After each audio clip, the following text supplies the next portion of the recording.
Mushroom pepper ಫ್ರೈಗೆ mushroom ಒಂದು ಸ್ವಲ್ಪ ಸಣ್ಣಗೆ ಕಟ್ ಮಾಡಿರೋ ಒಂದು ಈರುಳ್ಳಿ, ಒಂದು ಬೆಳ್ಳುಳ್ಳಿ ಸಣ್ಣಗೆ ಕಟ್ ಮಾಡೋದು, ಶುಂಠಿ, ಕೊತ್ತಂಬರಿ ಸೊಪ್ಪು, ಒಣಗಿದ ಮೆಣಸಿನ್ಕಾಯಿ, ಪೆಪ್ಪರ್ ಪೌಡ್ರು, ಅರಿಶಿಣ ಪುಡಿ, ಗರಂ ಮಸಾಲ, ಎಣ್ಣೆ ಮತ್ತು ಅರಿಶಿಣ ಪುಡಿ. ಎಣ್ಣೆ ಒಂದು ಸ್ವಲ್ಪ ಬಾಣಲಿಗೆ ಹಾಕ್ಕೋಬೇಕು.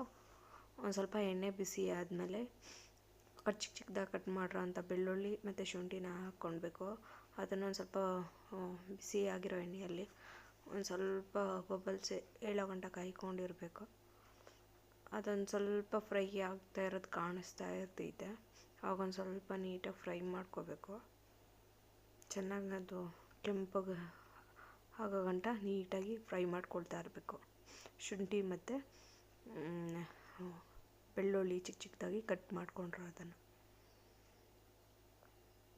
ಚೆನ್ನಾಗಿ ಫ್ರೈ ಮಾಡ್ಕೊಳ್ತಾ ಇರೋದು, ಕೈ ಆಡಿಸ್ಕೊಂಡು, ಇಲ್ಲ ತಳ ಹಿಡ್ದಂಗೆ ಆಗುತ್ತೆ. ಅದಕ್ಕೆ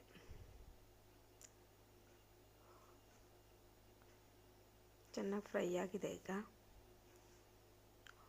ಒಣಗಿದ ಮೆಣಸಿನ್ಕಾಯಿ 4-5 ಅದೊಂದು ಸ್ವಲ್ಪ ಫ್ರೈ ಆಗಲಿ. ಒಣಗಿದ ಮೆಣಸಿನ್ಕಾಯಿ, ಕರಿಬೇವಿನ ಸೊಪ್ಪು ಒಂದು 4-5 ಎಸಳು ಹಾಕಿ ಫ್ರೈ ಆದಮೇಲೆ ಬೆಳ್ಳುಳ್ಳಿ, ಶುಂಠಿ, ಈರುಳ್ಳಿ, ಒಣಗಿದ ಮೆಣಸಿನ್ಕಾಯಿ, ಕರಿಬೇವಿನ ಸೊಪ್ಪು ಎಲ್ಲ ನೀಟಾಗಿ ಫ್ರೈ ಮಾಡ್ಕೋಬೇಕು.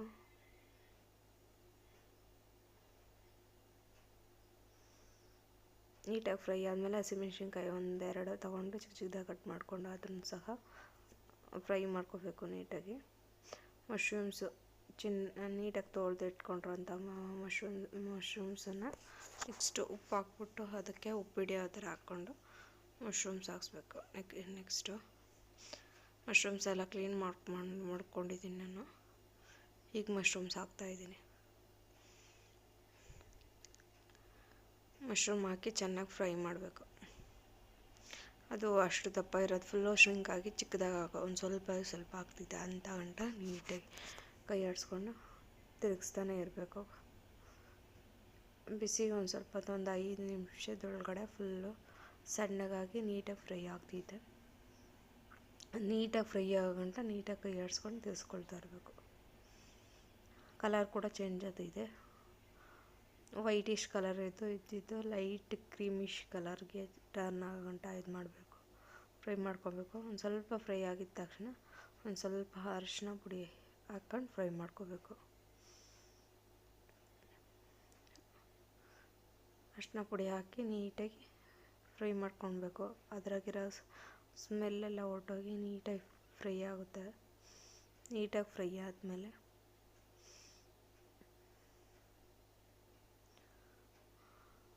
ಫುಲ್ಲು ಶ್ರಿಂಕ್ ಆಗಿಬಿಡ್ತಿದೆ ನೀಟಾಗಿ ಫ್ರೈ ಆಗೋವಾಗ. ಕೈ ಆಡಿಸ್ತೀರ ತಿರುಗಿಸ್ತಾನೆ ಇರಬೇಕು.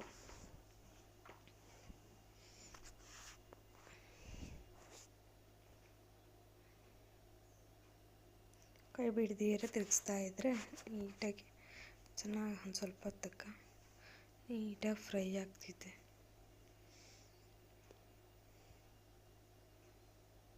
ಒಂದು ಸ್ವಲ್ಪ ನೀರು ಬಿಟ್ಟುಕೊಂಡಂಗೆ ಆಗ್ತಿದೆ. ನೀರೇನು ಹಾಕೋ ಅವಶ್ಯಕತೆ ಇಲ್ಲ.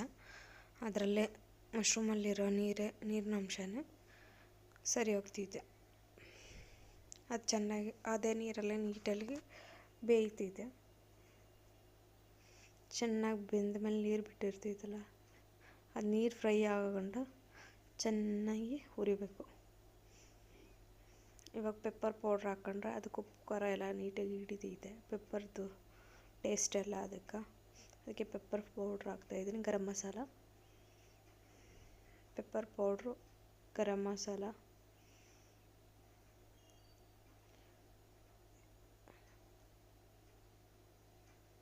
ಎರಡನ್ನೂ ಹಾಕಿ ನೀಟಾಗಿ ಫ್ರೈ ಮಾಡ್ಕೋಬೇಕು. ಕೊತ್ತಂಬರಿ ಸೊಪ್ಪು ಒಂದು ಸ್ವಲ್ಪ ಹಾಕ್ಕೊಂಡಿದ್ದೀನಿ. ನೀಟಾಗಿ ಅದರಲ್ಲಿರೋ ನೀರೆಲ್ಲ ಫುಲ್ಲು ಡ್ರೈ ಆಗೋಂಗೆ ನೀಟಾಗಿ ಫ್ರೈ ಮಾಡಿಕೊಂಡ್ರೆ ಚೆನ್ನಾಗಿ ಹುರಿಬೇಕು. ಅದಕ್ಕೆ ಅದು ನೀಟಾಗಿ ಕೋಟಿಂಗ್ ಆಗಬೇಕು ಮಶ್ರೂಮ್ಗೆಲ್ಲ. ಪೆಪ್ಪರು ಮತ್ತು ಗರಂ ಮಸಾಲ ಹಾಕಿರೋ ಮಸಾಲೆಗಳೆಲ್ಲ ನೀಟಾಗಿ ಫ್ರೈ ಆಗಬೇಕು. ಅದರಲ್ಲಿರೋ ಹಸಿ ಸ್ಮೆಲ್ಲೆಲ್ಲ ಹೋಗಿ ನೀಟಾಗಿ ಹುರಿಬೇಕು. ಇವಾಗ ಸೋಯಾ ಸಾಸ್ ಹಾಕ್ತಾಯಿದ್ದೀನಿ. ಸೋಯಾ ಸಾಸ್ ಒಂದು ಸ್ವಲ್ಪ ಹಾಕಿ ಚೆನ್ನಾಗಿ ಫ್ರೈ ಮಾಡಬೇಕು.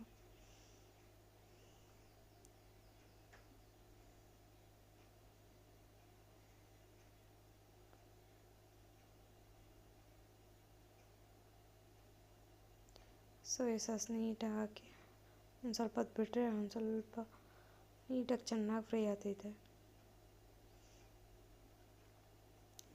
ಸೋಯಾ ಸಾಸ್ ಹಾಕಿರ್ತಾರಲ್ಲ ಅದರ ಜೊತೆ ಒಂದು ಸ್ವಲ್ಪ ನೀರು ಬೇಕಾದರೆ ಹಾಕ್ಕೊಂಡು ಚೆನ್ನಾಗಿ ನೀಟಾಗಿ ಫ್ರೈ ಮಾಡ್ಕೋಬೇಕು.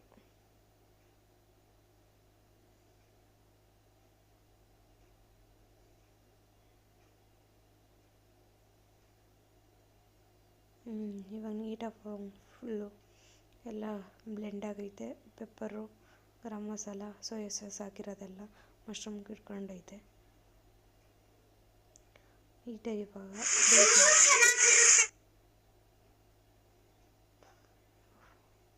ಇದನ್ನು ತೆಗೆದು ಪ್ಲೇಟ್ಗೆ ಹಾಕ್ಕೊಂಡು ತಿಂದು ರೆಡಿ ನಮ್ಮ pepper fry, mushroom pepper fry.